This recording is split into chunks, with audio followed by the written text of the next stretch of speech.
Welcome, ladies and gentlemen, to another edition of Gorilla Blood Radio.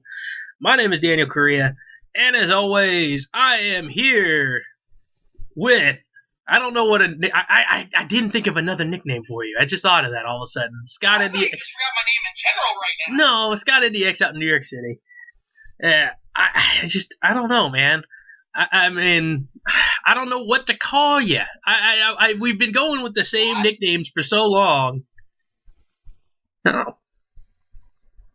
mean, Scott works. I like Scott. Okay. My name. Okay. All right. The demon of the drawing board. Yeah, no. Also, coming out of retirement for, I don't know, the 11th time. He's on the way to Terry Funk's record. Our good buddy, Aaron Kendrick from Arkansas. What's up, Aaron? Hello, ladies. Oh, God. Here we go again. Cut his mic. Okay. My own mic. Shoot. Scott's like, I quit already. He missed me, and I missed him. Aww. And that's a shoot, brother. Thank you, Sting.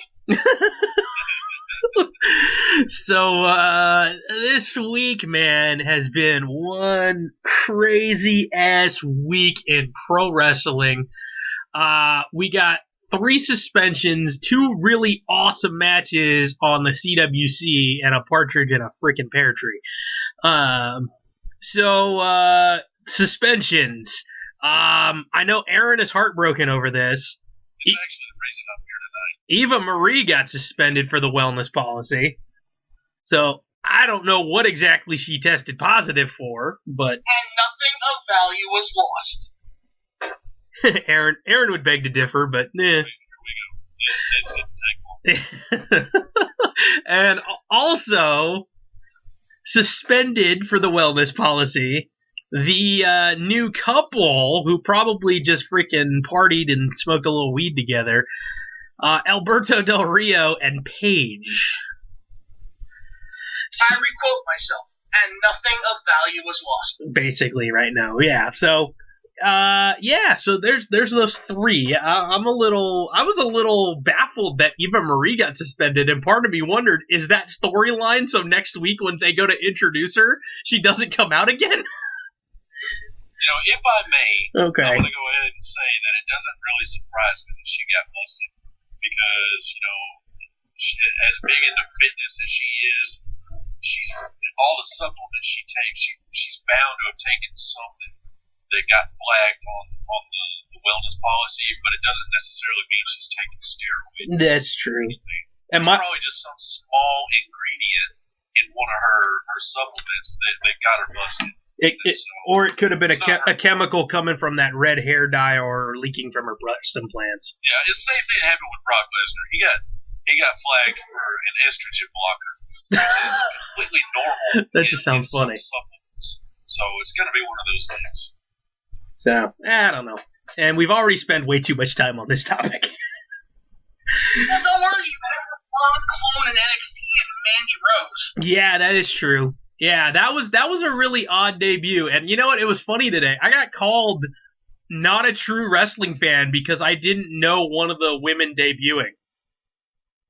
I'm dead serious. In one of the forums I'm on Facebook, somebody said something about what I don't even remember the chick's name off the top of my head. She was on the babyface team with Carmella. She looked like Blue Pants. She had like the whole blue getup going. I can't think of her name off the top of my head. Oh, Nikki Glenn Cross, I think. Yeah, okay, that sounds about right. I looked at all of this, and you still don't even know her name. I still don't know her name because I don't care. She's not good enough yet. Why should I care right now?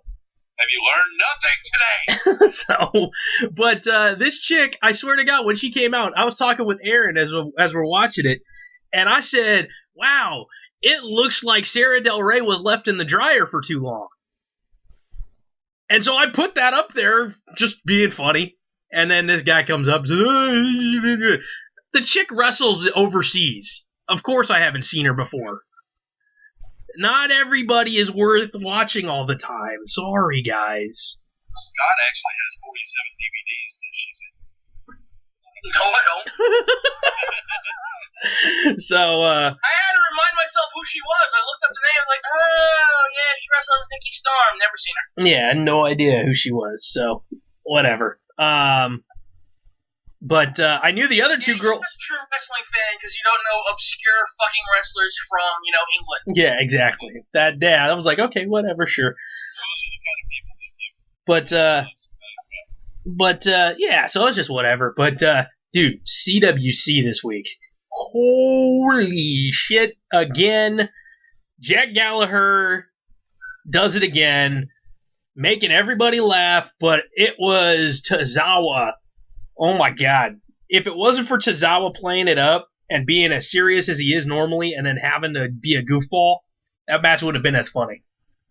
Oh god, he was the perfect foil in that match. Oh my god! For those of you guys who haven't been watching the CWC, what the fuck is wrong with you? Yeah, what the fuck is wrong with you? And also, if you haven't watched the CWC, Jack Gallagher is a catch-as-catch-can wrestler from England. Again, I had no idea who he was. Nobody said anything about that for me, but whatever. But he doesn't have movies. that is true. But he does wear rainbow striped gum tights. So, yeah, that was funny. Who was it? I think it was Daniel Bryan said something about him coming in from wearing a three-piece suit and thought he'd come dropping in from a hot air balloon. And then, what was it, Ranello? His trunks were probably made from leftover material of that hot air balloon. I thought that was pretty quick. That was pretty good. Yeah, so Gallagher has his moments where he's basically the babyface version of the vaudevillains, I guess, is the best way to put it if for nobody who hasn't seen them yet. And Tozawa is basically the antithesis of that. He is basically straightforward, no nonsense. They even called him like he's got a black belt in trash talk, but if you can't understand Japanese, you have no idea what he's saying. Sometimes you don't have to when it's just, ah! Yeah, he's just yelling at people. But there was a sequence in this match where Gallagher legit tied up Tozawa in a pretzel and basically left him there in the middle of the ring, face down, and Tozawa couldn't move.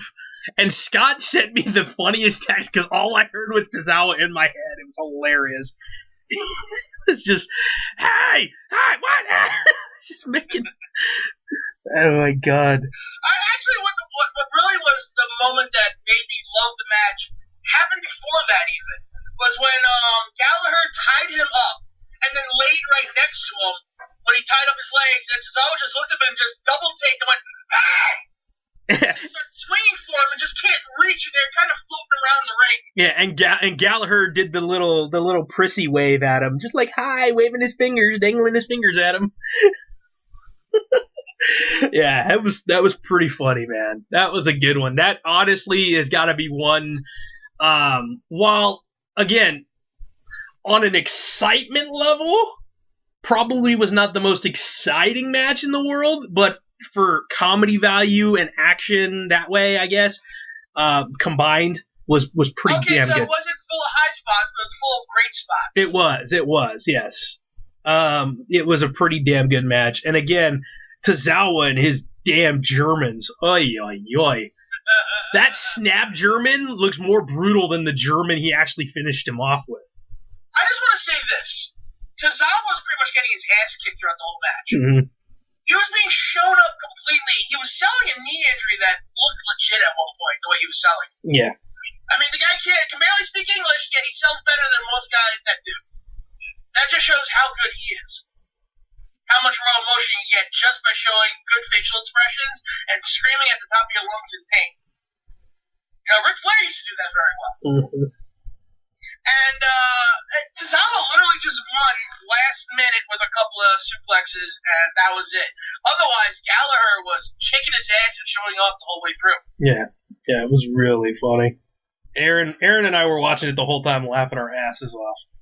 Yeah, it was a lot of fun to watch, and that's something that kind of gets lost now with the product is it's hard to find someone that's truly just fun to watch. You can get a lot out of some of the guys that you see, some of the matches, you can really enjoy it. But as far as, sitting down, having a good laugh, there's not really anybody else that's just that much fun to watch like Jack Gallagher. Well, and one of the things that Aaron and I were talking about was we brought up Santino's name and how Santino is a real solid wrestler, but they kind of boxed him into the comedy thing, and he made it fun, and there were some times where it was over the top stupid, and you just kind of roll your eyes at it. But Gallagher was able to mix the technical wrestling in with the comedy, and Tozawa being so stone-faced all the time and intense, it was just like to see him have to play like almost like a clown gimmick because he is stuck in all these moves was hilarious. It made it that much better. It would almost be like if like when every now and again when we get to see Triple H do something really goofy in the ring when he's like all buttoned up, like the one time he started dancing with the New Day, I laughed my ass off. Same. It's kind of like how I say Grado is the greatest wrestler in the world. Because Grado, he doesn't go out there and try to be Hulk Hogan. He doesn't even try to be, Bret Hart. Actually, he kind of does sometimes when he does the movesets. Well, you see, that's the thing with his moveset and his character. His character is over. Fans love him. And the way that he limits himself in the ring physically, and the fact that he still gets over at the level that he does, he's just as good as someone like Bret Hart, but in his own way. He doesn't have to be the greatest technically sound wrestler, but what he does in that ring resonates with the crowd and gets him over more so than a lot of other people in wrestling right now. Yeah. And so it's in that way that I really, truly, it sounds like a joke, but I truly believe he might be one of the best in the world right now. And that's kind of how Jack Gallagher does, except for, he's the most technically sound wrestler I think I've ever seen.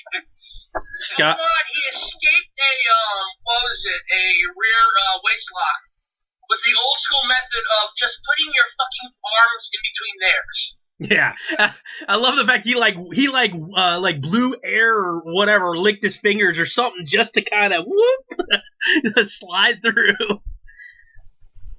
Yeah, that was freaking great. It's the simplicity and artistry of the moves that he does that gets you into the match. Mm-hmm. And then he has a match that good with a guy who is on his level. Yeah. So, yeah, man. So that was the first match of the night. Which I got right in my predictions. Yeah, I did get that wrong. I thought Gallagher was going to go over because I thought that they were pushing him hard. So I just want to say, though, by the end of that match, I didn't give a shit who won. Yeah. I was really upset, that Tozawa won, but I just wanted to see more Gallagher. Yeah. Second match on the card was Noam Dar versus Ho Ho Lun. It wasn't shit. Yeah, I was gonna say you might remember Noam Dar from that piece of crap match in the first round that he happened to win. But it wasn't the most technically solid match, but it wasn't horrible either. It was basically a filler in between the first match and the main event. Noam Dar goes over, so he is going to have the unfortunate task of facing the winner of Zack Sabre Jr. or Drew Gulak. He's gonna die anyway. Yeah, so that's the fun one. And the main event was Tony Nese taking on Aaron. I keep saying Aaron Kendrick. I did it again. I did it last week too. Your cousin Brian, the Brian Kendrick. Yeah. Sure. It's funny. Just to tell a quick story. One time I was buying wrestling tapes on eBay, and in the address made out to me, the guy sent me the tape and said the Aaron Kendrick on the paper, on the envelope for some reason. Nice. And I think it was actually before the Brian Kendrick came about. Nice. That's hella funny. So the Brian Kendrick took on Tony Nese, and holy cow, Tony Nese was beating his ass in the first 2 minutes. 2 minutes? Well, more like 5 minutes. Holy shit! Like he had one strike. It started off because Kendrick decided to try and be a sneaky little bastard. When the bell rang, turned his back and then, sprint at him. And Nice just kneed him in the fucking face. Yeah, and he looked like he was out. He could have probably, if that was a job match, if that was some random jobber against Tony Nese trying to make him look good, that could have been over right there.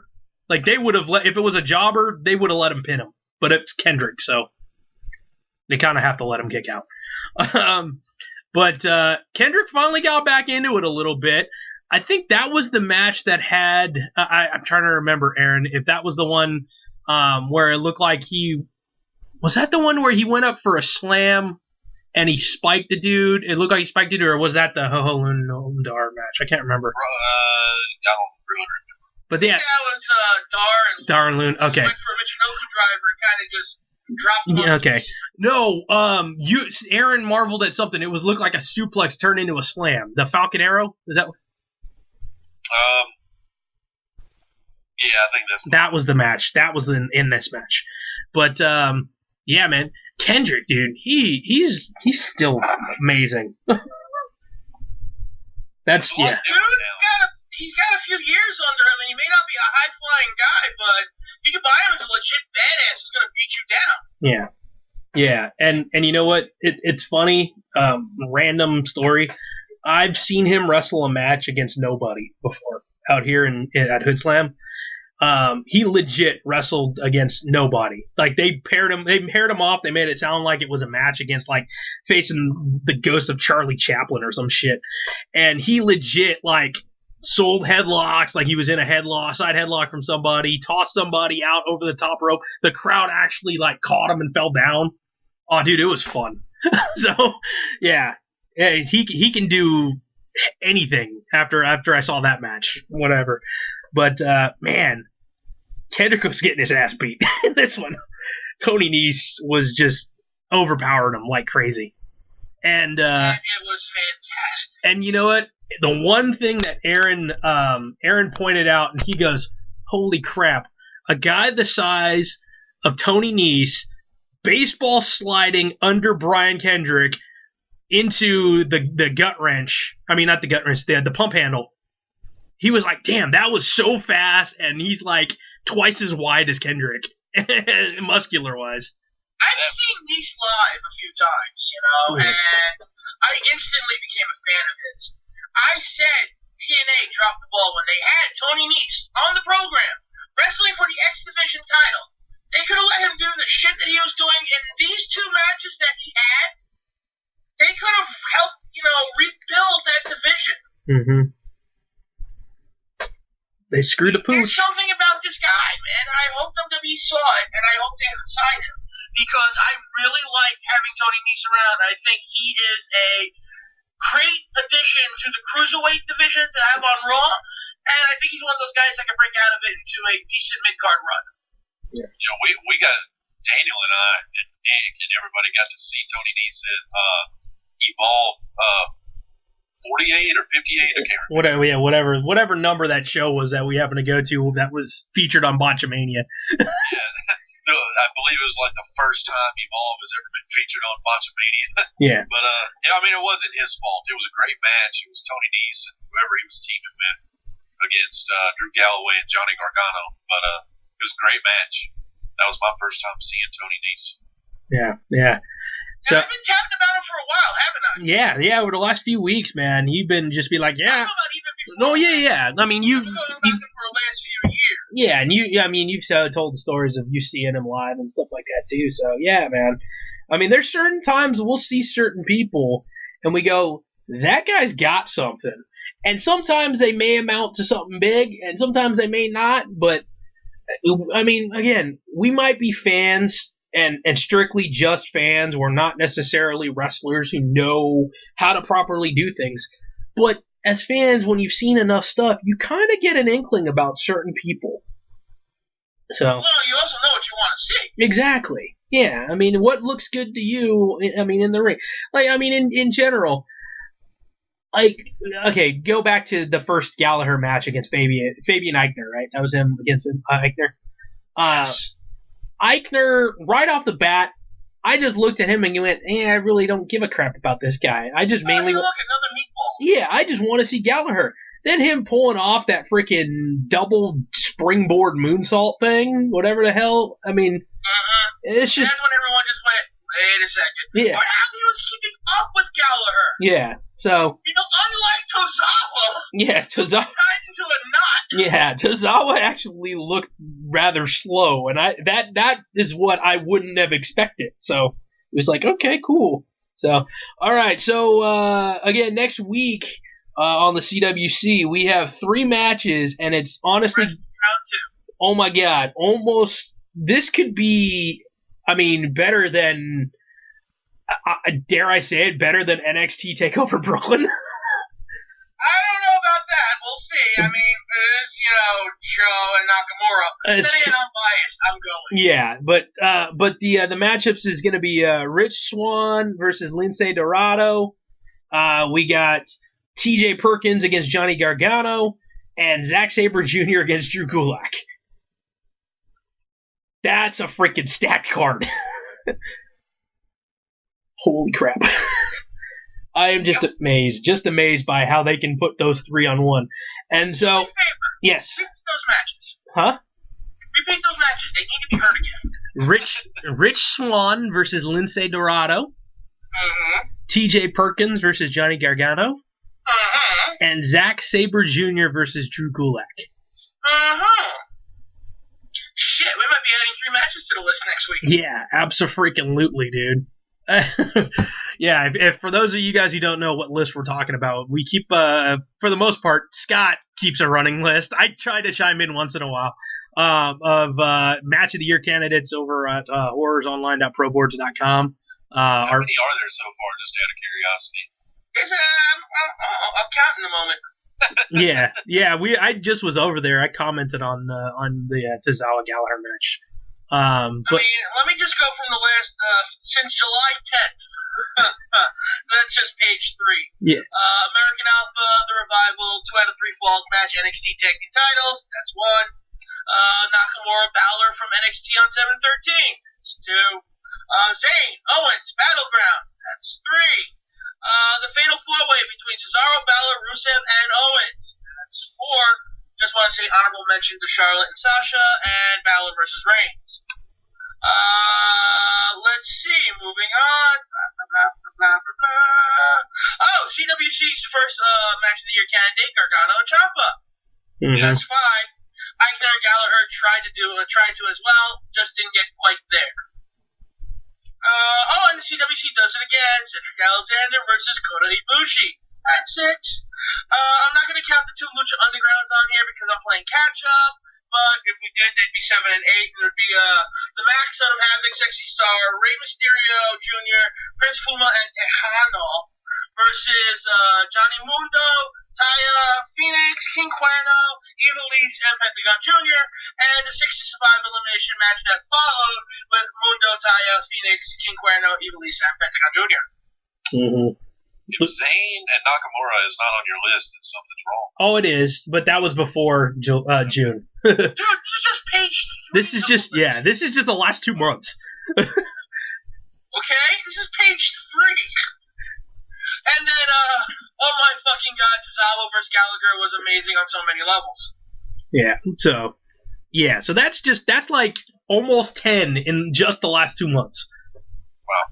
And that's from the CWC mostly, Lucha Underground, and then the newer generation of superstars coming up from NXT. I mean, if you want to go through the list, since, Aaron has been, scratching his ass and taking photos of it and sending it to people on a regular basis. I haven't taken any pictures of that yet. But we can go through the list for you if you want, Aaron. It's up to you. Yeah, we can. If you want to, we can see where we're at so far. Just as you're going back to that first page, just so people know, the semifinals or the quarterfinals, whatever, round 3, it already has 2 matches set. Tozawa is going to face Grand Metalik, and Brian Kendrick is going to face Kota Ibushi. Oh dear God! So. Yeah. So right now, the only other ones that are waiting, Noam Dar is waiting for the winner of Zack Sabre Jr. and Drew Gulak, and the winner of TJ Perkins Gargano will face Rich Swann or Lince Dorado. Wow. Yeah, so it's kind of nuts. Gargano versus Rich Swann. Yeah, that's what I have a feeling is going to happen. I really want that match. So, Johnny let's see. I Wrestling. know we've talked about it before, but we just love our list so much. Yeah, why not? All right, Aaron, chime in whenever you want. Daniel started the list because, he watched Wrestle Kingdom 10. And 2 matches, Kazu... Wait, I think did you misspell Kazuchika Okada? Kazuchika Okada, probably. Kazuchika. Kazuchika, I don't know. I don't even know how to spell his name. Whatever. Okada versus Tanahashi, the man who does not sell. Yeah. And Styles versus Nakamura for the IWGP Intercontinental title. Amazing. My first choice was Dean Ambrose defending the IC title against Kevin Owens at the Royal Rumble in the Last Man Standing match, with about a couple of hundred holy shits following it. Yep. Then, Lucha Underground being back. What was it? Oh, Phoenix defending the Gift of the Gods title against King Cuerno in the opening match of Lucha Underground Season 2. Yeah, that was good. Yep. WWE Fastlane saw 2 matches. Kevin Owens defending his IC title against Dolph Ziggler because that's just really good. Yep. Is that it? Yep. Okay.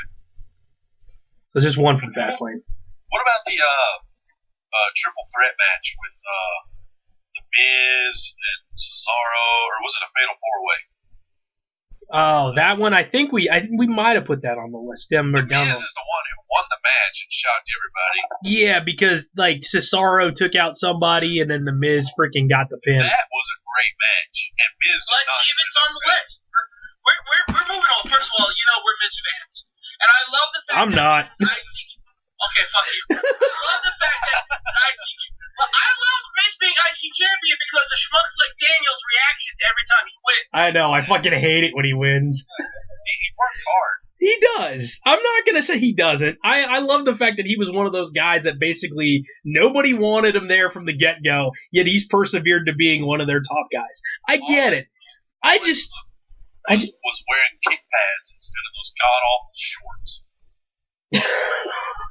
That's when the transition happened from him sucking to him getting good. Okay. Yeah, I'm sure kick pads did it, not wrestling guys like R-Truth and Daniel Bryan and, guys who could actually wrestle. Yeah, well, the guy has good legs. And after he started showing them off, he got better. I gotta say, though, when Daniel Bryan being the protege of The Miz on NXT was a goddamn laugh. See, everyone was so pissed off about that, and I remember finding it brilliant. It was, but The Miz is a guy who is nowhere near as talented as Daniel Bryan. But The Miz can work a mic, and Bryan could, look at one. Yeah. Yeah, that's true. All right, let's see what else is on this list here. Really big, the opening to tonight's Raw was a tag match between the New Day and the League of Nations. It was great, but I also loved the beatdown that followed. If anyone remembers that. Yeah, they When beat they the were still ever-living feuding. shit out of them, yeah. Yeah, it was a good match. I mean, it was a really good match, but I put it on here because that beatdown that followed was just fucking brutal. But then it was the televised house show on Saturday, whatever the hell they called it. One match on there was that the Roadblock? Roadblock. I think so. Yeah. Had to put Triple H and Dean Ambrose on there because Jesus Christ, who the fuck thought? Yeah. And of course, the Revival against Enzo and Cass. Yeah. You're going to hear that name on here a lot, Aaron. Enzo and Cass? No, the Revival. See, and I'm not really that big a fan of the Revival. I'm very surprised by that. He's like, I'm gonna kick you off my show now. No, I'm honestly surprised. Because you would think, I mean, you're a fan of like the Brainbusters and stuff from back in the day. Yeah, but you see, that's the thing. Like they're trying to be the Bravebusters.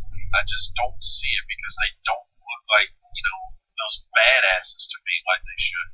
Arn Anderson and Tully Blanchard look like badasses. Like they look like in the 1980s. If you grew a beard, you look like a badass. Okay. Nowadays, beards are hipster shit. It's really hard to look badass with a scarf. The gift of Jericho, man. Drink it in. Alright, but for what they are in today's climate, I think they're doing very well. Well, they're good. Don't get me wrong. I'm just not that big a fan of what they're trying to do. My God, just drink some Southern Comfort and enjoy the match. Alright, so we got another one from NXT, Samoa Joe versus Sami Zayn in a match that took the whole episode. The 2 out of 3 falls match. Yep. Then we had episode 7 of Lucha Underground Brothers, Prince Puma and Pentagon challenging Mil Muertes for the Lucha Underground Championship. It was a phenomenal match. Alright, Carmen. And for shits and giggles, though, honorable mention went to Marty the Morph Martinez and the Mac and Cage killing Taya. Creepy bastard. I love Marty the Moth.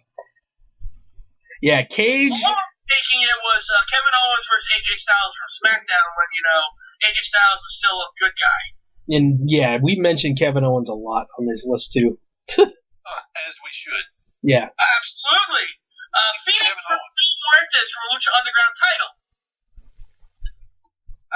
Lucha Underground, Aztec Warfare 2, Matanza Cueto. Holy shit. Yes. That's all you really need to write on that one. Plus, it's always like Aztec Warfare can't be a bad match. It's a fucking hour-long match. Yep. With 20 wrestlers, so it's never boring. Let's see. The Revival defended the tag titles against American Alpha from the NXT TakeOver Dallas. Holy shit, that was good. Even with the fuck-up, it was still a good match. But, of course, probably what's going to be match of the year. Mm-hmm. Not USA. Fight forever. It's got to be one of the greatest matches I've ever seen. Honestly, it might be my favorite. It was nice to see some Puro in a WWE ring. Yeah, dude, them just slamming each other with forearms. I'm like, God, jeez. Skull rattling. Or just how about when Nakamura's in the ropes and Zayn just kicking him like he was doing it to him earlier. Mm-hmm. It's like, nah, you can have some of this too. Fuck you. I don't like you anymore. Your undercut is stupid. And, of course, Asuka and Bayley from NXT TakeOver got a nod as well. Yeah. And Joe versus Balor to close out the evening. Yeah, 4 matches on that card, pretty much. 4 of the 5 matches on that card. Basically, yep. Like, Joe is kicking his head. Like, Joe is hitting Balor like Balor owed him money and not $20. Yeah, and the worst part about that, and you even mentioned it in here, all the bullshit with the referee stoppage and trying to stop all the blood from flowing on Joe. So that was. Even with all that, I really liked the match because of it. Because like Joe's pushing him away. Like, I want to kill him. I'm gonna eat him for dinner. I will use his soul to heal my wound. Hey, look. No question here. Owens versus Cesaro, #1 contenders match for the IC title on Raw from April 11th. Oh, hey, that's only the first page. Next. Yeah, we got a nice little list going here. Oh, hey, look, this is a familiar name. Zayn, Owens, Payback. Enough said. When have those two guys ever had a bad match? Scott, you've seen a lot more of them than probably any of us. So I've seen a lot of them when they were teaming together. You know? Yeah, Steve Jericho is the best. And I'm still waiting on those guys to get a run in WWE. I kind of hope they don't. Oh, hell. Unless it's one of those like controversial forced runs where 2 guys don't like each other, but they win the tag titles. So every once in a while, they take pot shots at each other in the middle of a match, but still win. That'd be fun. Let's see, honorable mentions. There was actually 3 honorable mentions on that list for that day, which is May 3rd, 2016. AJ Styles versus Roman Reigns, clusterfuck, but a fun clusterfuck. Raw from 5-2, so that was from WWE Payback, which my friend Tomas says that should be a match of the year candidate. So if he claims it, we should claim it then. He Sure. has every right to claim it as well, doesn't he? Sure. All right, so that's a match of the year candidate. Okay. From Raw, Owens versus Cesaro, brutal with a dusty finish to build up the IC title. And New Day, Colin Cassidy versus the Dudley Boys and the Vaudevillains. First of all, this shit went like 3 or 4 segments. Plus, with opening introduction for everyone. And it was just fun to watch them. Plus, Bubba Ray being Bully Ray, telling everyone how to throw a crossface was fucking hilarious. Yeah, exactly. No Moss match. Do I have to say more? Oh my God. Sexy Star and Mariposa beat the ever-living shit out of each other all through the fucking temple in Lucha Underground. Great. I also want to give Matt Striker an award for The Dragon Burns with Desire. Dude, he honestly, I don't understand why people don't give him enough credit. He is such a good announcer. People hated him because of his SmackDown shit. He was too much of a smart-ass fanboy, okay? Here, he can be a smart-ass fanboy because most of us don't know who the fuck these wrestlers are. Yeah. So we want to hear this information. That's true. I guess. Hey, this one's for you, Kendrick. Sami Zayn versus Kevin Owens versus Cesaro versus The Miz in a fatal 4-way for the IC Championship. Oh man, this was amazing to watch. I was barking out at it so much I was yelling at my computer. I'm not lying. I was actually legitimately yelling at my computer at how much I was enjoying this match. Yep, it was a really good one. Had me going. And Miz's stealing of the win was so fucking good. Oh yeah, definitely. Especially when everyone was bitching and moaning about it. I just went, yay, Miz won! We don't have a webcam going, but I'm flipping you guys off right now.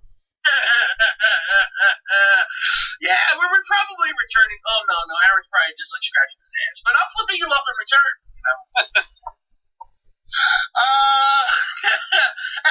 Just a comment afterward. Notice there's a lot of Owens, Cesaro, and Zayn matches on this list. I wonder why. Yep. Yeah. Oh, man. Mil Muertes, the Monster Matanza, Rave for Consequences. Come on. Lucha Underground, at least once a month, puts out a fucking amazing match. Yep. Yeah, they can do no wrong, man, in my eyes, really. They honestly, they haven't.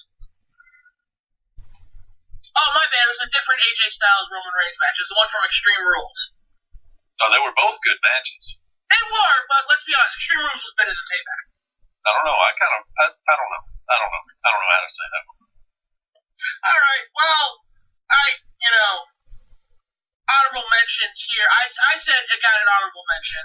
I'd give Kevin Owens AJ from the main event of Raw an honorable mention as well because, AJ and Owens. Yep. Let's see. Oh, yes, Revival challenging American Alpha for the NXT Tag Team Gold at TakeOver the End. I needed a cigarette after that match. Oh, and then I put Nakamura and Austin Aries on that because the personification of a dream match, and I think it kind of came through. That was that for that page, and then we moved on to the list that started with American Alpha and the Revival 2 out of 3 Falls match. So, yeah, if you're a fan of just wrestling matches, this has been a good fucking year. Oh yeah, definitely. And we're still in August. And dude, we're a couple of days away from NXT and fucking SummerSlam. Yeah. Which is better than WrestleMania, probably. it's lining up to be. Holy shit. So, holy crap. It's a good time to be a wrestling fan for sure. Yep, that is basically... Yeah, unless you hate indie wrestlers, like I've seen someone say on Instagram. He doesn't like indie wrestlers. He doesn't find them to be wrestlers because they look like normal fucking people. There are some people out there who prefer only WWE and think nothing else is any good. And but that's the thing. Even, only like in WWE, he hates them indie.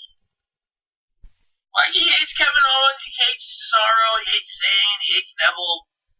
No, so does Jim Cornette, but you all know Jim Cornette was wrong about everything. Jim Cornette can go sit on a fucking shoe for all I care. Yeah, but Pointed side up. I can attest to this. There is no better therapy for self-esteem than sitting down watching Jim Cornette shoot interviews. I gotta admit, Aaron has played a couple of them for me, and I laugh just because he just loves to rip on people, and I love when he makes fun of Vince McMahon's right-hand man and calls him a fucking buck-toothed beaver. That Bucky Beaver motherfucker, Kevin Dunn. Oh my god, he's such a fucking pathetic beast. Nosferatu, that guy is. If you guys have never seen a picture of Kevin Dunn, if you've seen a picture of Nosferatu, you know what Kevin Dunn looks like. Dude, that's a disservice to Nosferatu. Man. Or the latest one that I found, Jim Cornette talking about Ed Ferrara. Oh, jeez. You need to look up some of these and play them for the listeners. Oh, man. Can we do that? Should we? You know what? Yeah, I will send you the links, so you don't even have to do any work. Okay. As long as you do. Daniel's adverse to doing work these days. Sure. The show just got so much more fun for me. Yeah, basically, in this clip, I guess he's trying to find for me now. Cornette goes off on Ed Ferrara basically for making fun of Jim Ross. And as everyone does. Yeah, but not how. If you've seen WCW when he made fun of Jim Ross as Oklahoma, don't remind me. you'll know why. But Jim Cornette goes off on him, and it's fucking hilarious. And Scott, after listening to what he says about Ed Ferrara for doing that, you'll have a newfound respect for him. No, I'm still gonna hate that fucker. I just don't like Jim Cornette. Fuck him. I'm sure he can say the same thing about you. Good, he can. He probably doesn't like anybody, in all honesty. Yeah, what the fuck is he gonna do to me? He likes Shelton Benjamin. Well, you see, that's the problem that we have. The lead standard. Pretty much everyone that he brought into OVW that did well or actually respected the business is who he likes. Yo, speaking of Shelton Benjamin, this is going to be a really weird segue, and I'm just going to do it for a short time, just because I caught up on SmackDown last night, and it's like we replaced Shelton Benjamin bumpers with Kurt Hawkins facts. So Kurt Hawkins is coming back? Yes! What the fuck? Weird. It's like, oh, hey, let's go through the Rolodex of people we've shit canned because we're desperate for new talent. I don't understand that. Just call up more people from NXT instead of bringing in guys that, Yeah, let's just completely ruin NXT for everyone else. I'm going to a show! At least wait till afterwards. Alright, so is this the right one then, Aaron? Yeah, not that we need to do this, but for those of you listening, viewer discretion is advised. Alright, so Listener discretion, as it were. Yeah, does it actually... Here's some fucking bad words. Does it actually say start right when it starts? Yeah. Okay, alright, here we go. Listen to Jim Cornette talking shit about Ed Ferrara for a second. This goddamn inconsiderate weasel. You guys hear it okay? I was going down to do Bert Prentice's TV show. And me and Scott Hudson doing commentary, right? Well, Bert calls me one day and says, well, Jim, they're starting that TNA thing up, because he does it national, They're starting that TNA thing up, and TNA announcers are going to be here at TV. They want to do some practice. Well, I thought he was asking me to step back. He goes, oh, sure, Bert, no problem. That's your main gig. I'm just doing this for a lark, so, I'll stay home. No. Or, excuse me, I want you to do my TV. I just want you to know they're going to be in the back of the building practicing. Why are you telling me that? Well, one of them's Ed Ferrara. I said, oh, well, Bert, I'm going to have to fucking punch Ed Ferrara. He said, well, I knew there was heat, and I'm wondering if you could not fucking beat him up because, I said, all right, Bert, I love you. You're great. You're nice to me. That's your main gig. I won't hit him. But we go down there. Now, I never promised him that I wouldn't tell Ed Ferrara what I thought of him. And I don't think very fucking much of him. For one thing, he was sucking Vince Russo's cock all those goddamn years. He fucked Vince McMahon. Well, he didn't really fuck Vince McMahon. He just left with the guy that fucked Vince McMahon. But also, he's a goddamn embarrassment of the fucking business. And besides that, the main thing was Jim Ross. So we're there, and about 40 guys in the back, and I'm Dusty Rhodes. I hadn't seen him in ages. Talking to Dusty, hugged his neck, and talking to Ronnie Gossets there, and just a bunch of people I know. And in walks this fucking lame ass goddamn prick with fucking dreadlocks. He looked like a white Bob Marley with a big fucking sand ass. One of those fucking things you punch that kind of bobble, And if I could talk about a big ass, it's big. And I saw him. I was like, fuck. And he looks at me and he smiles. Last time I'd seen him was when I was in Connecticut and we were all riding together. Actually, he was carrying Vince Russo's papers. Vince Russo was attempting to write, and I was attempting not to fucking cut my throat being around Vince Russo. So he comes up to me with his fucking hand out. So I walked up to him and I said, "Hi, Ed." And this is not verbatim because I said a lot of words real quick. But I said, "I just want to tell you what a fucking miserable fucking piece of shit you are, you goddamn no-good cocksucker, for fucking making fun of Jim Ross's Bell's palsy." Now, I will digress here.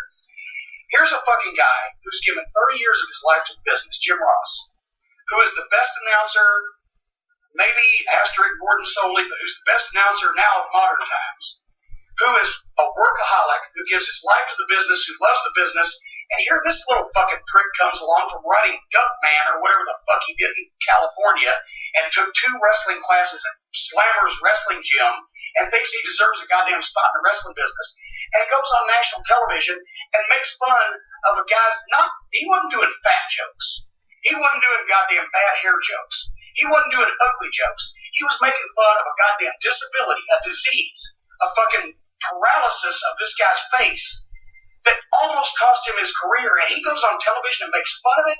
He's the most disreputable, miserable fucking piece of shit human being that's ever breathed air, in my opinion. And I felt someone should tell him so. So I said, you fucking miserable piece of shit, for making fun of Jim Ross's Bell's palsy, I want to tell you that you're a goddamn cocksucker. Fuck you, you fucking miserable asshole. And he's like, "Oh, really?" I said, "Yeah, really." I said, "Jim Ross has more talent in his little finger than you got in your whole stinking body. It's a goddamn shame you ever got in the fucking wrestling business to begin with. And fuck you in the ass." And he's like, "Oh, really?" Well, I said I wouldn't hit him, but I didn't say I wouldn't spit on him, so hot, dude. I spit the fucking up. And I said, "Now, the parking lot's 15 feet that way, you little cocksucker. You want to do anything about it?" I don't know that I could whip him, but I was willing to try, whereas he didn't even have the goddamn balls. If you took Ed Ferrara's fucking nuts and you fucking threw them into a goddamn drinking straw, they look like a kernel of corn rolling into a storm drain. He's a goddamn cowardly, miserable fucking prick. He had the chance to fucking defend himself. He had the chance to fight me, and he wouldn't do it. Not because I'm goddamn King Kong or Godzilla, because he's a ballless, nutless, cowardly, yellow-bellied fucking prick. All right. See, Scott, don't you love Jim Cornette? No, I mean, he's right about Ed Ferrara, and I'd like to punch him in the fucking face, too, for that shit. I'm surprised that, fucking Dr. Death didn't eat him alive when that shit happened, but I guess he really needed a paycheck. Yeah, dude. That was one of... I mean, I know, in general, that's one of those things that I bring up, and I've brought up before, and the whole idea is of the stupid times in WCW with the pinata on a pole match and shit. But yeah, dude, that was just wrong. It's just wrong. And at the time, I mean, when it actually happened, I was probably what? That had to have happened in what, 98, 99? I'm thinking 99. So I was like 13 years old. I didn't know any better. Yeah. So. All I remember from all that, I can actually remember Oklahoma Ed Ferrara pouring barbecue sauce all over Medusa. I do remember that. God. Don't ask why, but yeah, I can only imagine. He liked it a lot. I like barbecue sauce. I wasn't talking about the barbecue sauce. Oh, well, I was. Oh, man. Hey, do we want to listen to more of those? Because there's an endless supply on YouTube. Well, go. Oh, there's an endless supply of Jim Cornette bitching and moaning? What a shot! Yeah, you can go find them on YouTube. I think they're part of RF Video and his shoots and stuff through them. I mean, if you just look over here at suggested videos, Jim Cornette on why he hates hardcore wrestling, Jim Cornette on why he has heat with Paul Heyman, Jim Cornette on why Mid-South Wrestling died a quick and painless death. Jim Cornette on why he sucks so much. Jim Cornette on why he hates life. Jim Cornette on a pile of beans. Jim Cornette shoots on Johnny Ace.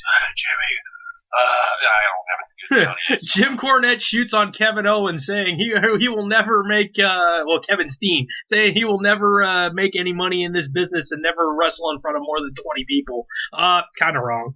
He did come out and say that he was wrong about Kevin Owens. So, oh man. All right. At least Sonny was a bitch to your face. He didn't try to act like she was your friend. Oh gosh. Sable was a bitch and didn't know she was a bitch. Oh gosh.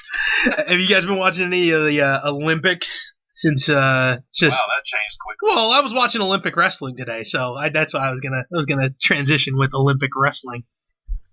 Since next Olympic year is not included. What the fuck? Yeah, I haven't been watching these. Scott, have you been watching anything? You know what's going on with the Olympics? What's the Olympics? Oh, jeez. Yeah, exactly.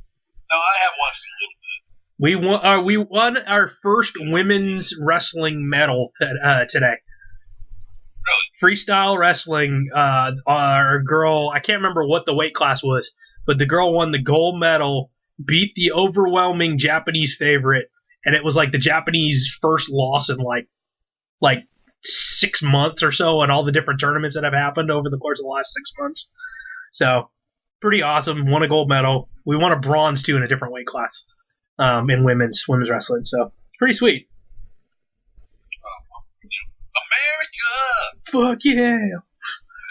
Yeah, so I'm a mark for the Olympics. I don't know. Not everybody is. Every couple of years between winter and summer Olympics, I become an expert in sports I know nothing about. Yeah, exactly. So, and I'm perfectly fine with that. I enjoy it. So, man. All right. Well, shoot. Scott, Yes. how's things been with you? How are the kids treating you in the summer program? I want to go home. You are home, technically. Then fine, I don't want to go to work tomorrow. That's more like it. I don't care if it's the last fucking day, man. Just this summer's been just very hot, very tiresome, and a lot of stuff just not going the way it's supposed to go. Yeah. Now, when do you go back to your normal schedule? The 13th. Oh, jeez, that's a long ways off. Yes, it is. And I have no idea how many people are coming back. Hey. So yeah, it's gonna be Interesting. Yeah. Interesting. Oh man, freaking A. Oh shit. What was I gonna say now? There was. God You're damn gonna it! ask me how I'm doing? I talk to you like every fucking day. Nobody else knows how I'm doing. Okay, how are you doing? Nobody cares. How are you doing, Aaron? Horrible. But I did learn how to play King of the Hill on my guitar, so life is good. Yeah, I've heard him play it a couple times. Scott, have you heard me play it? Nope. Uh-oh. He's gonna go grab his guitar now. Nope. Be right back. You want me to go hang up on him right now? Yes. Oh, good. Oh, Lord. Here we go. No, it's actually not that bad. I don't care. I don't want to hear it. He's going to play it for you anyway. Oh, he is. Oh, Fuck my life. oh, man. Yeah, it's not bad. Oh, did you see I got myself some Crystal Pepsi? Alright, here we go. Oh, gosh. Here comes King of the Hill. All right, I'm putting everything on mute. Gotta make sure it's bad. All right. Well, while you're getting all... Can you hear me? I can hear you. Okay, good. That means I can keep talking to you and bitching and moaning about everything, but put you guys on mute so I don't have to hear any of you. Oh, gotcha. That's fantastic to know. Oh, Lord.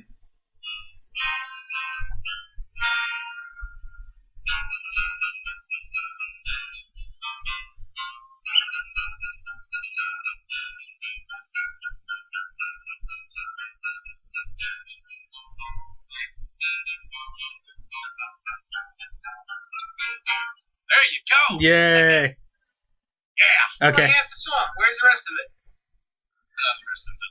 He doesn't have enough, like, cowbells and drums and everything else to go in the background. Can you just ask a neighbor to chip in? No.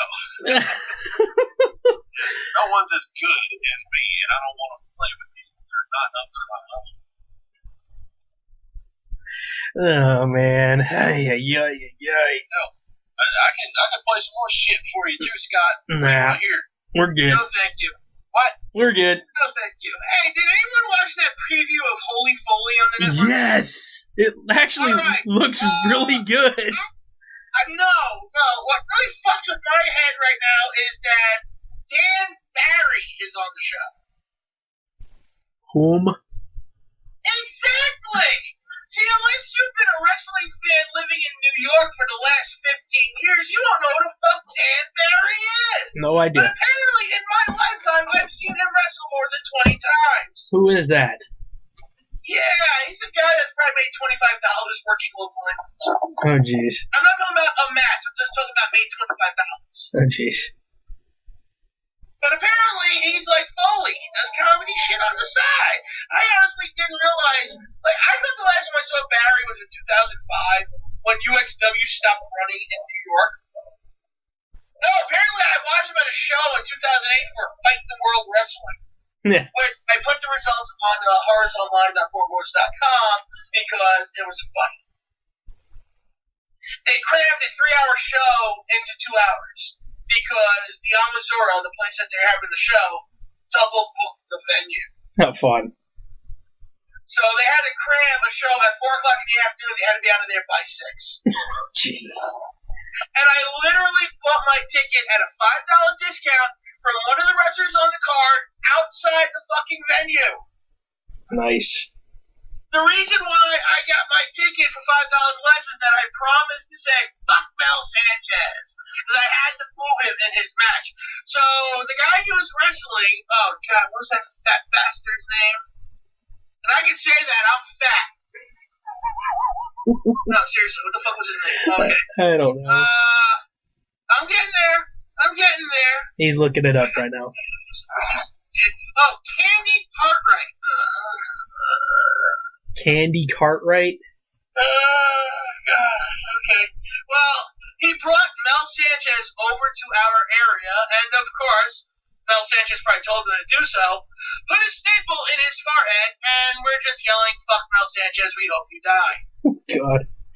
That Candy Cartwright sounds like something from Glow. No, it's a fat white dude who,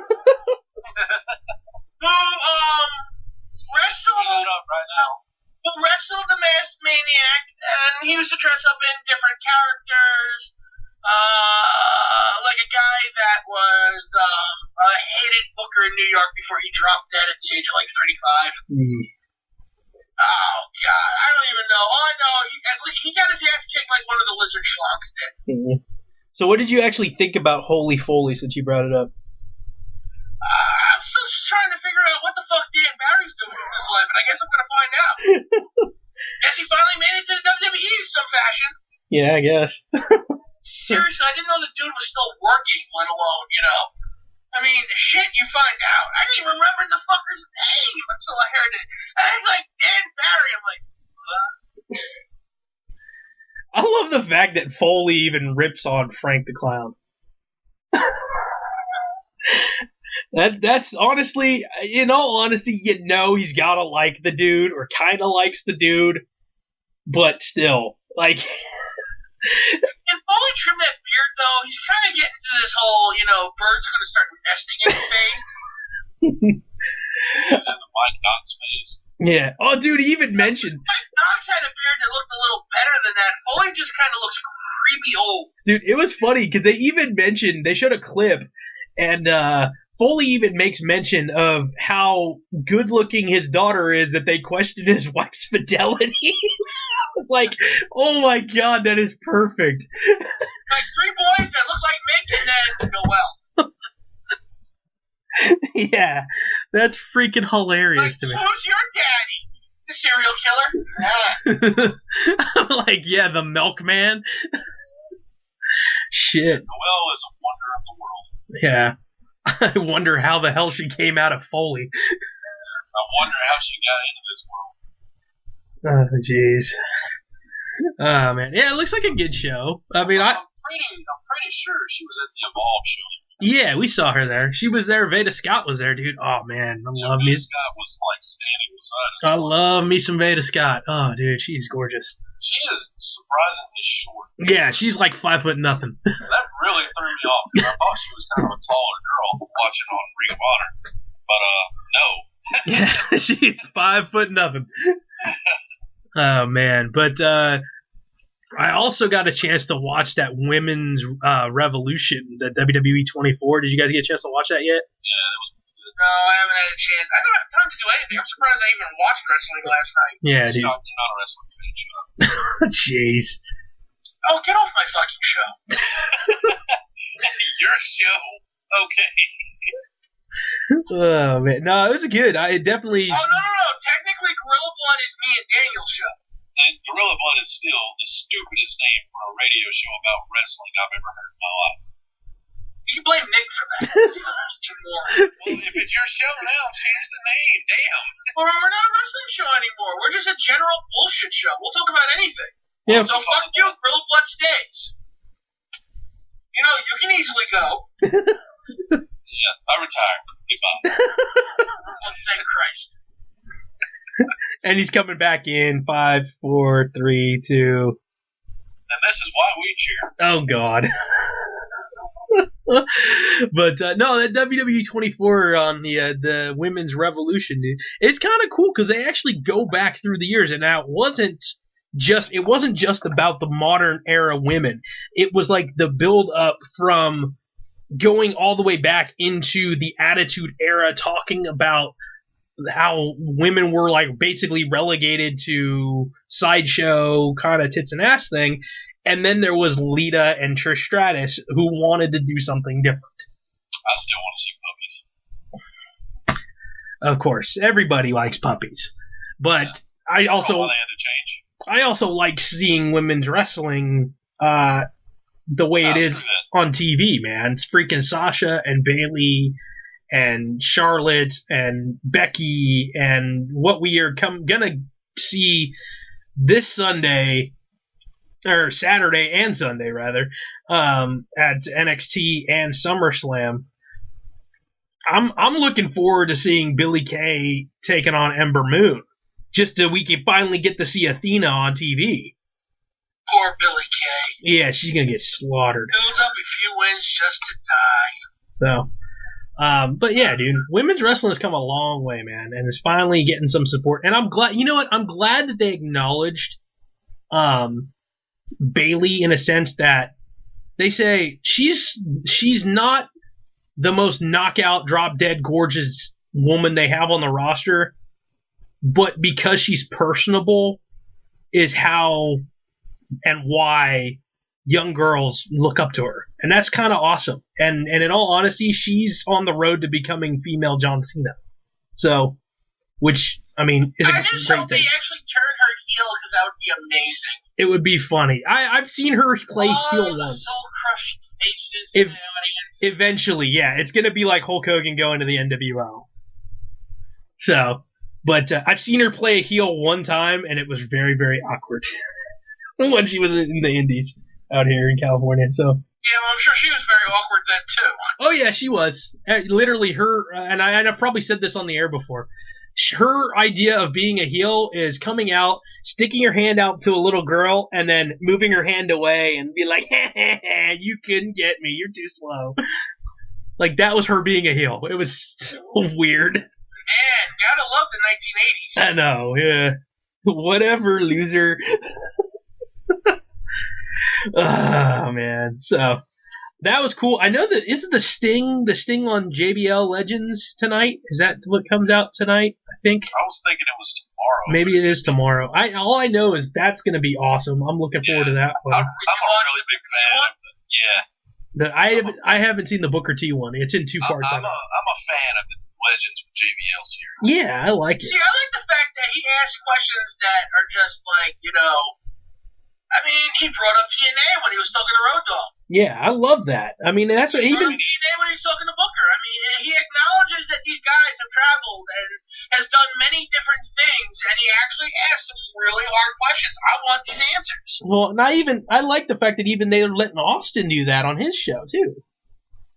Yeah, but with Austin, it feels still a bit, restricted compared to what JBL is doing. True. On the AJ Styles interview with Steve Austin, it felt like they were kind of, playing with it, and then finally Austin was like, all right, I'm going in. Let's talk about TNA. It seemed like neither one of them really wanted to take that step until Austin finally just went into it. Yeah, but even like with the JBL show, you can tell that JBL has a rapport with all these people. Like he's worked with them, or he has some sort of relationship. Let's be honest, he's interviewing his friend. Yeah, exactly. But it was really interesting to hear what Booker T had to say about the whole Bagwell situation. See, I gotta watch that now. I might watch that tonight. It's worth watching because he talks about the whole Bagwell situation and how he just wasn't ready. He was obviously just not in the position to do it. And you notice, Bagwell got shit canned and Booker T got a hell of a push. Yeah, Buff Bagwell. Now, can you dig that, sucker? Buff Bagwell. I don't know, man. Bagwell still tells a different story about what happened than every other person in the business. Oh, man. Like everyone's going to listen to what one person says versus what 100 people say. Well, but listen to what Buff Bagwell said. Yeah, Buff Bagwell dropped out of the wrestling business, and didn't he become a porn star, or try to anyway? I think he was a gigolo. A gigolo. He was a male escort. Yeah. You said gigolo, and my brain went living it back to that. Freaking David Lee Roth. Yeah. I don't know why that popped into my head. Actually, it's not David Lee Roth. It was, what's his name from Night at the Roxbury and Saturday Night Live, playing him on Saturday Night Live. Oh, Chris Kattan. There you go. Chris Kattan's funny. Oh, God. Oh, man. I just wish that Big Show took him home so he would have been taken off of friggin' SNL. What is love? Dude. Baby, don't hurt me. Don't hurt me. No. Bow, bow, bow, ba-da-da-da-da. I'm actually dancing in my recliner. Everybody bouncing their heads. Yeah.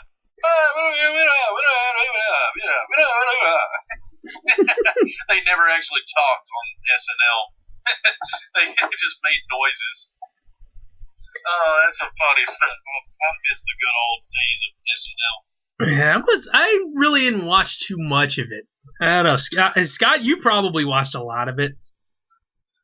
Back in the 90s, yeah, I enjoyed it until the big changeover. A lot of people left around the same time. Would have been Sandler leaving, and how long was Chevy Chase on there? 1 season. Really?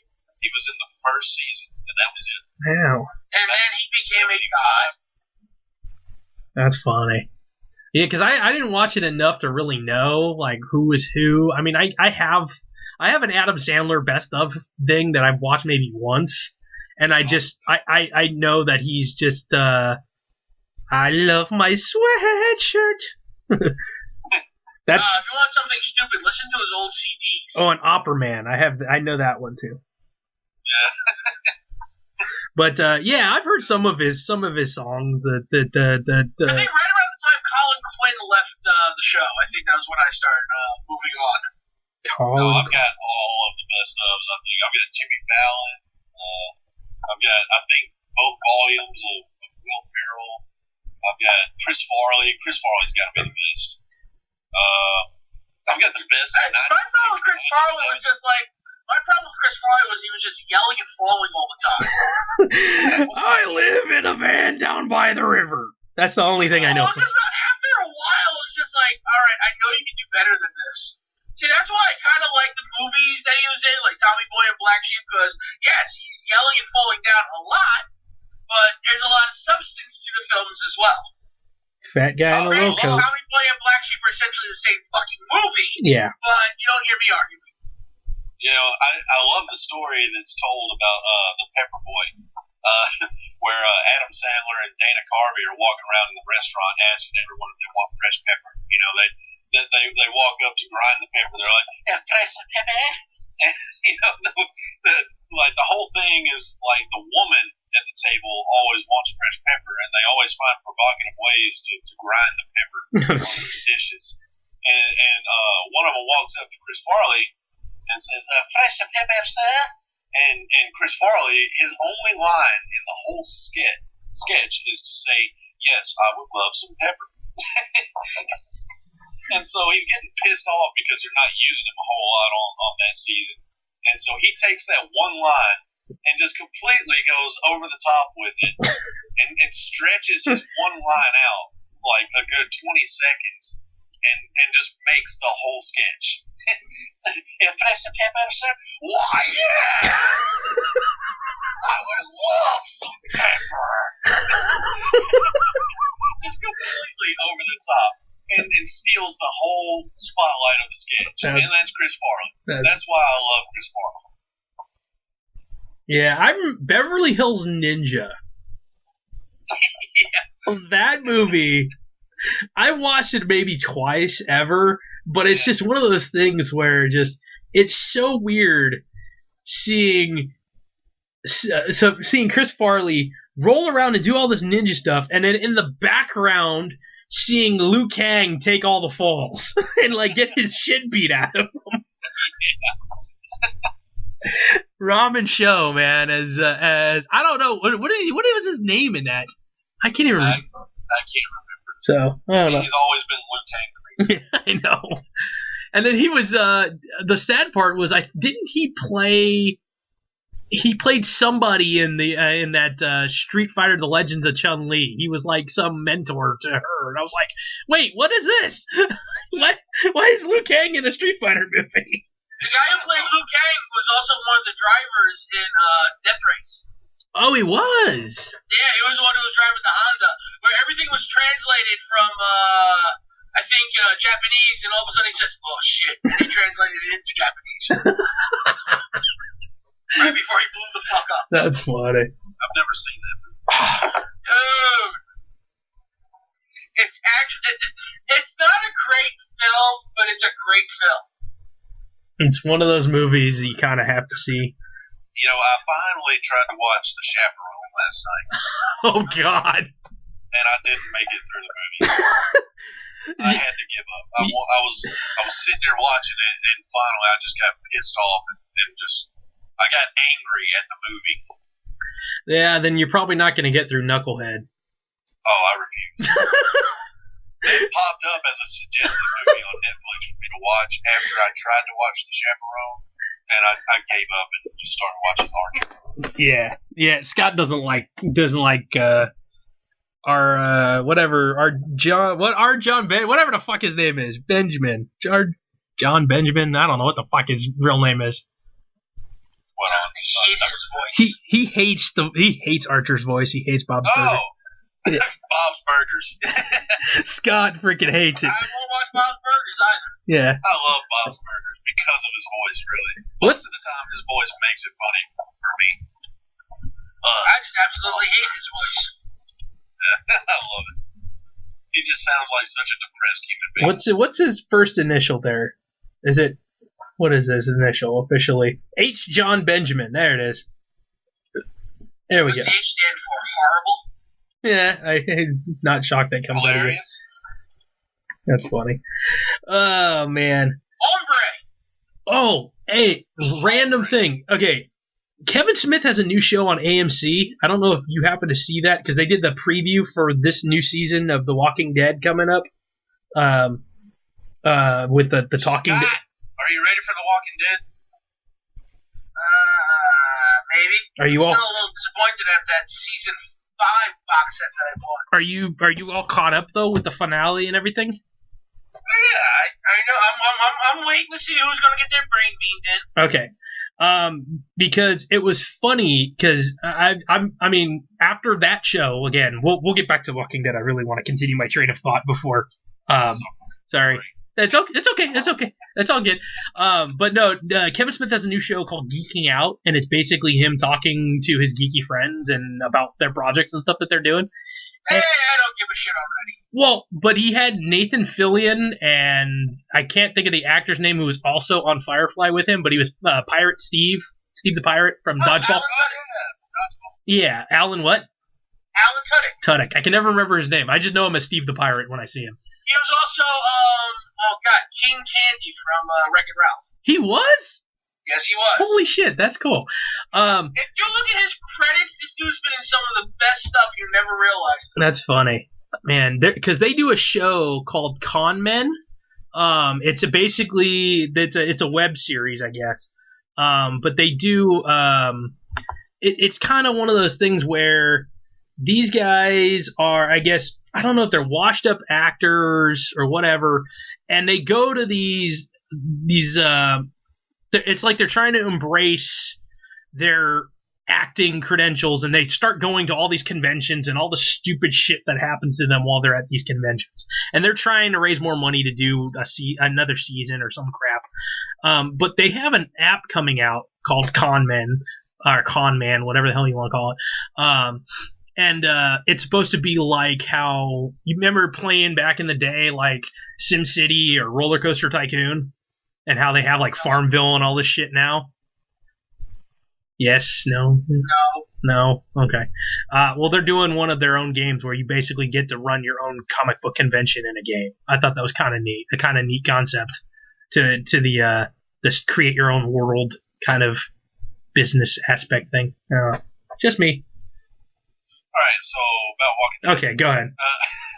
Go ahead. I'm done. So, what was your problem with the season 5 Blu-ray set, Scott? So I bought that box set with the statue and shit, and it's a piece of plastic crap that I paid $150 for. Oh, that's It is the absolute worst junk. It's not worth $10. I was gonna say you bought all of them, right? What's your favorite piece out of the box sets that you've gotten? Probably the severed heads in the fish tank. I was gonna say in the fish tank. Okay, cool. But that new set, man, just oh my god, it's. I really should have canceled that order. So that piece, what is it shaped like? What's it the thing? It's a flat piece of shit. The fucking zombie on it looks like it's mud. It's poorly painted. It's muddy looking as hell because they're just trying to coop all this shit together. It's a poorly sculpted zombie on a piece of plastic that pulls out from another piece of plastic so you can hide the DVDs in it. You know, the first one was the fucking screwdriver head where you actually have to put the screwdriver in to lean the neck back so you can actually pull the DVDs out. Oh, that's kind of... Second one was the light-up fish tanks. It actually has lights in it. The third one was a zombie covered in dirt and grass and shit, but when you put the DVDs in there, they're heavy enough to make the zombie turn its head and raise its arm. Dude, that's cool. This one, it's a sliding plastic box. What a waste. I mean, I knew there was something wrong when the box that came in was half the size of the other three. Yeesh. So, God, so I'm not even going to buy the 6th season one now from the way it looks like. I can't. I don't trust that shit anymore. So what did you think of Negan's intro, if I may ask? Yeah, it was fine. So You know, are you it's weird watching it without all the vulgarities, though. are you gonna buy the season 6 Blu-ray where it has the vulgarities? It does? Yeah, they're making they filmed 2 separate scenes of his intro. One that you saw on TV, and then they filmed it like pretty much word for word from the comic book. I read it I'm yesterday. still going to buy the Blu-ray set, and I have the first 5. I'm going to continue buying Blu-rays. Well, then, yeah, that's going to happen. It's just they've lost me as a customer for the fucking special editions because of this thing, and I'm about ready to put it back in the box and find room for something else on my shelf. That's how much I hate that thing. Yeah, yesterday they announced that in the Blu-ray special edition, it's going to be 23 F-bombs. 23 F-bombs in Negan's intro.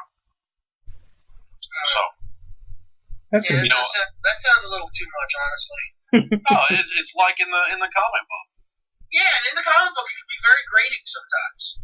Come on, it's Negan. Sometimes it's too much because Kirkman goes overboard on a lot of things. And then again, everyone sounds the same.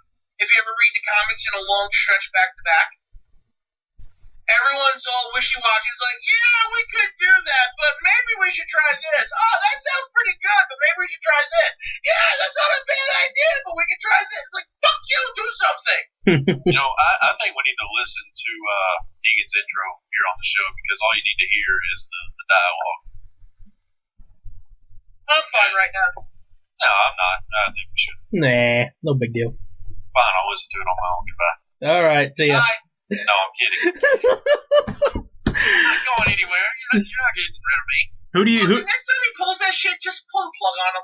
Who do you think got the what's his baseball bat's name? Lucille or some shit? Yeah, I'm hoping it's Daryl just for the shitstorm that'll happen. Oh, dude, yeah. If it's Daryl, because they've done a real good job so far in the things that I've seen. They killed 8 people, according to them. And the thing, according to the trailers that I've seen for the new season, they have not shown anybody in those trailers that were in that scene about ready to get whacked. So they've done a pretty good job of keeping it tight-lipped. I got a feeling that it's going to be more than one person. Yeah, I'm kind of getting that vibe, too. Hey, at least you know it won't be Carl because we saw it through 2 eyes. Well, you know he's got real good peripheral vision now. All I'm thinking is Cat Williams now. I can't quote anything he says because he uses the N-word. Oh, jeez. He got a peripheral? That car don't even come out till 2007. Oh, jeez. Not only is it Cat Williams, it's really fucking old Cat Williams. 2007 Cat Williams. I had no idea who Cat Williams was until Lucky you. Yeah, until like Wild and Out started, and I'm like, oh, it's like urban. Whose line is it anyway? Let me watch this. Oh, okay, I know a couple people on here, and then I hear that, and I go, and then that motherfucking show is still on too. I know, I'm shocked. I didn't know that. And like it disappears for a few years, it comes back, and like Jesus Christ, how the fuck does Nick Cannon keep getting jobs? Yeah, well, he's gotta make a lot of money now. He gotta pay child support because he and Mariah Carey ain't together no more. I don't think. Yeah, like she needs child support. Still, don't they have twins together or some shit? Oh man. Oh man, crazy.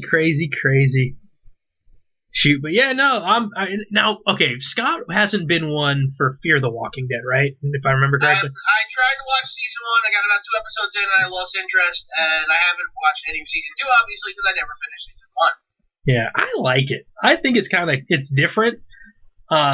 It's just really weird. Like when even with the regular Walking Dead, when you see these guys on TV, and then all of a sudden you hear them do their interviews, and I go, holy shit, they're British, or holy shit, they're Australian. Like, holy shit, you just noticed that? Yeah, well, no, it's the same thing with Fear the Walking Dead. Like, everybody on that show, except for the main mom, and I think the black dude, Strand. I think everybody else is either British or Australian. Those are the only people stupid enough to work on television anymore.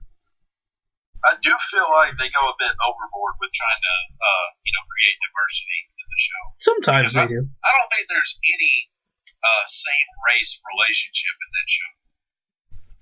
Every relationship in the show is interracial. Well, on that show. Okay, but Well, I mean, because it's one of those things we got to see on The Walking Dead this last season. We got to see Rick and Michonne get down. And then obviously Glenn and what's her name got married. Yeah. So He's like, And what's his name? yeah. Glenn is honorary white.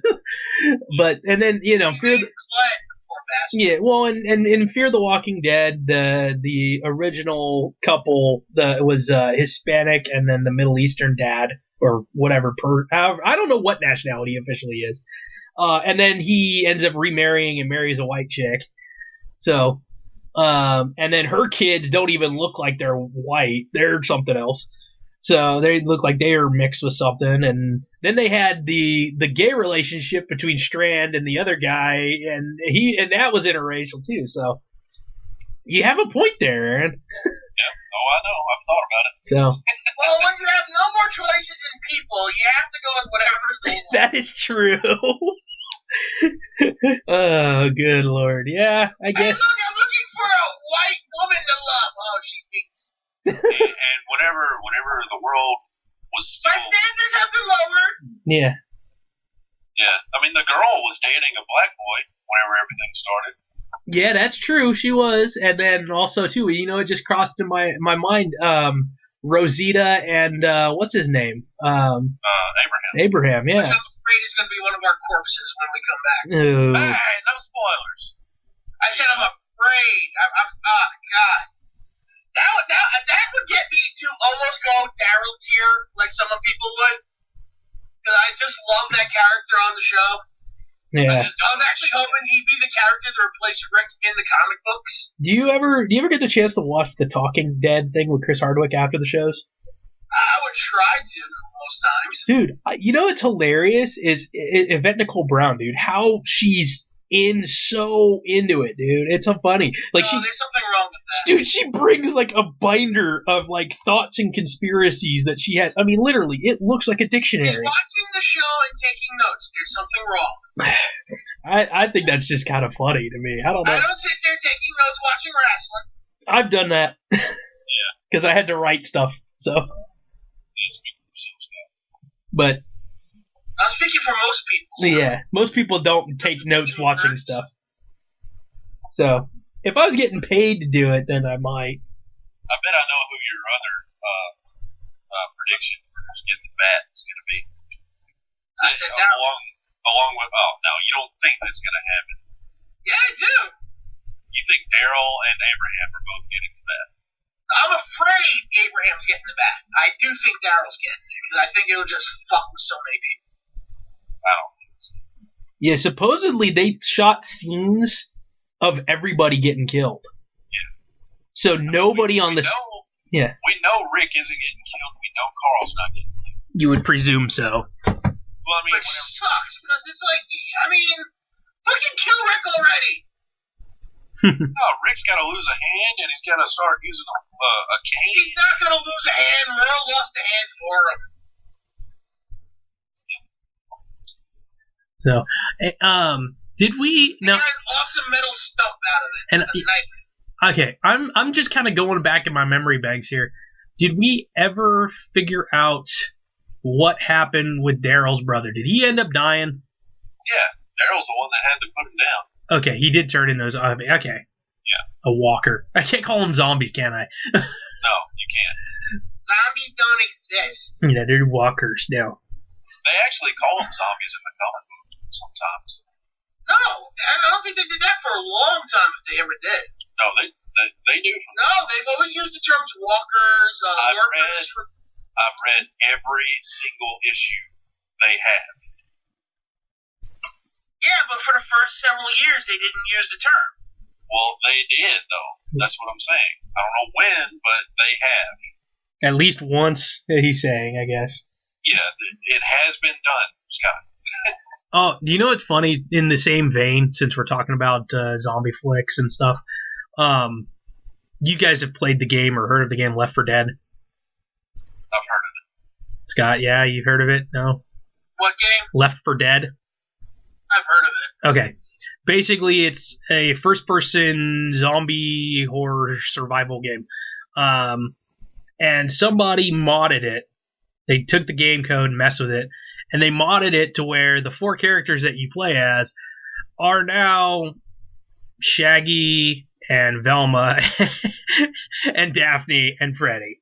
And I thought that was pretty funny because then they tweak with the bad guys as well, and all the zombies are like either Stay Puft Marshmallow Man, Cookie Monster, the Terminator, and they're running around through the levels like that, and it was pretty fucking hilarious. It was on a YouTube video. I'd pay to see the Cookie Monster zombies. Oh no, it was the Cookie Monster was one of the zombies attacking one of the Scooby Gang. I'd probably pay to see that too. It was, so you can go find that on YouTube. Just Left 4 Dead, Scooby Doo or some shit. You can find it. So I just thought I'd interject that there since it was like in the same vein, zombie stuff. It was fun. I enjoyed it. So, Aaron. Oh my. So Aaron figured out how to stream on the PlayStation 4 finally, and yeah, Aaron thought he was going to be a brave guy and play the Walking Dead teaser game, the demo. It's Resident Evil. What did I say? Did I said The Walking Dead? Yeah, Resident Evil. My bad. I said the wrong thing. Resident Evil, whatever the new one is that's coming out here soon. And he's like, I'm going to be a tough guy. I'm going to play it with the lights off at 1 in the morning. You can imagine, Scott, all the random sounds. Oh shit, oh shit, oh shit, oh shit. Coming out of him. Yeah, it was funny. And then Daniel, we finally did a whole stream video of it. Yeah. And Daniel was on there with me watching. Laughing my ass off at him. Oh yeah, it's pretty crazy. You only get to play like 20 minutes of it, but it's gonna be cool when it comes out because it's all first person. Yeah, they're gonna try to. I think they're going with that VR. I think it's gonna be more of a VR thing because PlayStation's coming out with VR stuff. Oh, Scott, you've heard of us talk about the game Broforce, right? Vaguely. We made a video together playing that together the other day, and we'll have to send you a video over so you can watch that and see what it's all about. Yeah. I'm pretty sure. Yeah, that's not gonna happen. No, just watch 10 minutes of it. Yeah, because I have 10 minutes to spare.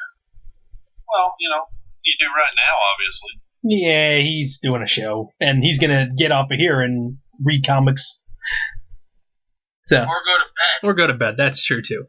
He doesn't love I only have to be up at 6 in the morning. Oh jeez, and it's already almost midnight. Yay. Wow, that's not fun.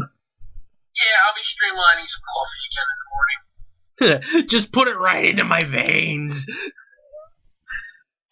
You're not like that. Not quite yet. Not quite. See, I'm one of those people, you could hook me up to an IV of Dr. Pepper and I'd be good forever. I love freaking Dr. Pepper. Oh my god. Yeah, but I hate coffee. Oh man. Yeah, just drink soda, dude. Drink you know what I like? I have the those rocks. Caffeine and soda doesn't work for me anymore, man. Really? Fucking, I've been drinking soda for 30 years. Kind of adapted. Yeah. I had to drink some Coca-Cola to be able to stay up with you guys on here. Oh, God, I hate Coca-Cola now. I never drink it, but for some reason tonight I wanted to. Yeah, I like. I mean, I got fucking 8 gift cards from Starbucks sitting in my wallet. Might as well use them. Yeah, why not? Shoot. Hey, It'll help me get through work. dude, you can get tea. They have tea there. You like tea? Oh, God, no. Oh, they have lemonade. You can have lemonade. Come to Southeast Yeah, I Arkansas. did. Come to Southeast Arkansas and ask for tea, and it'll blow your mind. They give you sweet tea. Yeah, sweet tea on ice. That's the only way to do it. Yeah, and I don't feel like dying of diabetic shock. Thank you. Well, you can do sweet and low. No. Never. That just changes the flavor of it too. No, it doesn't. Sweet and low is absolutely atrocious. You can tell how fucking artificial it is. Sweet and low equal. They're equal at being shit. Oh man. Yeah. I buy my coffee. I get half and half, where I get half milk, half coffee because I can't stand coffee, but I need the boost. And I get 3 Splendas, and it still tastes like shit. I'm exactly the same way as you, man. I love coffee ice cream. Hate coffee. I'm not even a big fan of coffee ice cream. So I'm the same way like you though. With I gotta put so much milk in it that it basically doesn't taste like coffee anymore. It just tastes like milk. Unfortunately, it still tastes like shit to me. So yeah. God, it's know we can't be, like, beggars can't be choosers Yeah. when it comes to gifts and shit. But, fucking hell, I hate Starbucks. Shoot, again, they have diabetic shock. They have other things you can have there, but most of them are probably like 1 billion calories too. Yeah. Well, I'm sure there's other people that can buy them off of you if you're that. Oh, are they gonna give me like 12 cents on the dollar? Fuck that. I'll just use it. Well, I don't know if it is the same way in New York as it is in California. I think it's after you get under $7 on a gift card, you can actually request to have it cashed out. And they'll give you whatever's left cash-wise on the card. I don't know if they do that anywhere else. Is that with all gift cards, or is that just... I want to say that's with all gift cards, because once it gets under a certain amount, it's almost to a point where you're going to have to pay cash out of pocket anyway. So, and I know that's a California thing. It might be a California thing. I can look up to see if other states. All right, I'm going to get all my gift cards down under $7. I'm going to send them to you. I'm actually sitting here watching us play Roblox.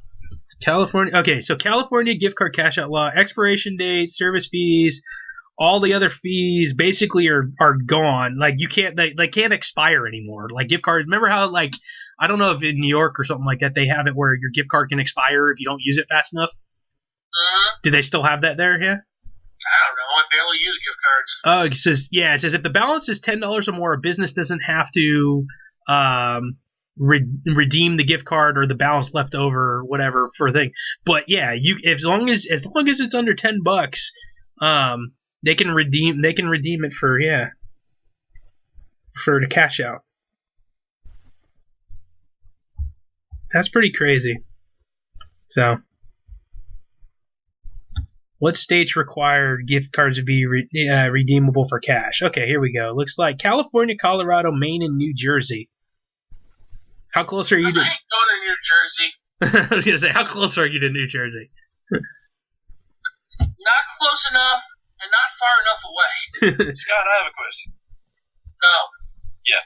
So, No, that's your answer. No, where does the heat between New York and New Jersey originate? Fuck if I know. So why do you hate New Jersey? Because it's New Jersey. It's just ingrained in my body.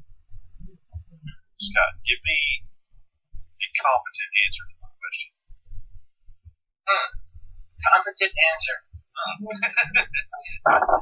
Now you're asking too much. There's no such Americans. No, it's like an irrational hatred for Boston. It's like we really shouldn't hate Boston. It's a fine city, but no, I fuck hate you, Boston. Their accents. That's why I hate Boston. Yeah, but we don't blame the accents. It's just like, the Red Sox, fuck the Red Sox. It's like, it's not a real valid excuse either. I don't like the Patriots. That's got a lot to do with it. Fuck the Patriots. I fucking hate the Patriots too, but I shouldn't hate Boston for it. No, you're allowed to. I'm a Colts fan, so that means I'm not allowed to like the Patriots. I'm a Raiders fan. I have to hate the Patriots after all the bullshit that happened. Yeah, but your team doesn't like winning either. Hey.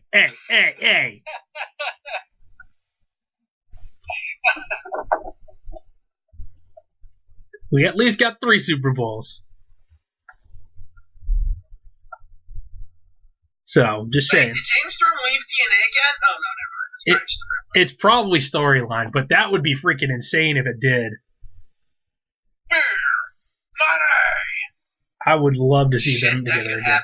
I would love to see them together again. That would be great. He comes out on fucking NXT on Saturday and boots her right in the face. And almost gets the win. It would suck for the Revival because no one would ever care about him again. Bullshit, I want him to be a fucking, I want him to be their manager. James Storm? Yes. Be the Revival's manager? Yes. That'd be How fun. does that make sense? Because he's... I just want Southern Comfort trio. Yeah. He can be a wrestling manager like Al Snow is with the Legion of Doom, whatever the hell they're called. The Legionnaires, or whatever the hell they're called now. The I don't know, the French guys. That weird Triforce they got going. Oh, the Tribunal. There you go. He said Triforce and it clicked in my head. Oh, man. Shoot. Man, I don't know, man. We'll see what happens. I don't know what's going to happen with James Storm. I kind of want him to go back to WWE. As much as I like TNA, I do want to see him in NXT again. So. Okay, so your pinball game actually looks pretty cool. I know, dude.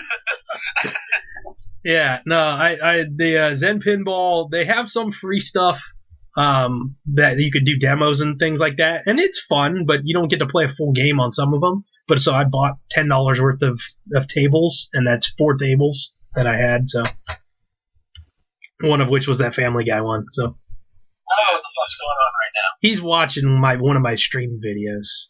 So, oh god, really? Somebody posted up a picture of there was a match between Daniel Bryan and John Cena, and Cena goes to pin him, and they both got their hands clasped together, and Bryan is like bridging out as Cena's on top of him, and someone's like, "Hey, can we get a Brazzers logo on this?" I'm like, "Oh god." Oh, I love looking up the wrestling brazzers So pictures. They're so funny. it's so bad. Here, I'm gonna look some up right now. Okay. Dude, okay. I don't know if you've ever seen this before. Website called 80s Tees. I don't know if you've ever seen this before. But it's pretty cool. They got a lot of stuff from the past and things like that. But they have on here like printed socks. I kid you not. I'm gonna send you guys a link so you can see them. They have wrestlers on socks. Like everybody's seen like printed socks from when you're a kid, but these are like printed socks for full-grown adults. And they're kind of cool, but I would kind of be embarrassed to wear them in public. Yeah, I bought Star Wars printed socks once, but they didn't fit, so I had to return them. Yeah, so there's a I'm bunch. pouring the shit out of Darth Vader on my feet. Yeah, there's like Hacksaw Jim Duggan and Shawn Michaels and Ric Flair, Bret Hart, Ultimate Warrior, Undertaker, Ted DiBiase. It's just weird. But I mean, because then they have like other ones. They have like one that looks like Spock, and then it actually has like little like wings on the side that are his ears, his Vulcan ears. So yeah, it's really weird. I don't know. I've never understood why that's like. I would wear those for a joke. I would never wear them in public like on purpose and be like, hey, this is, yeah. I love wrestling, but not enough to look like that. So, I don't know. Maybe. So you don't love wrestling?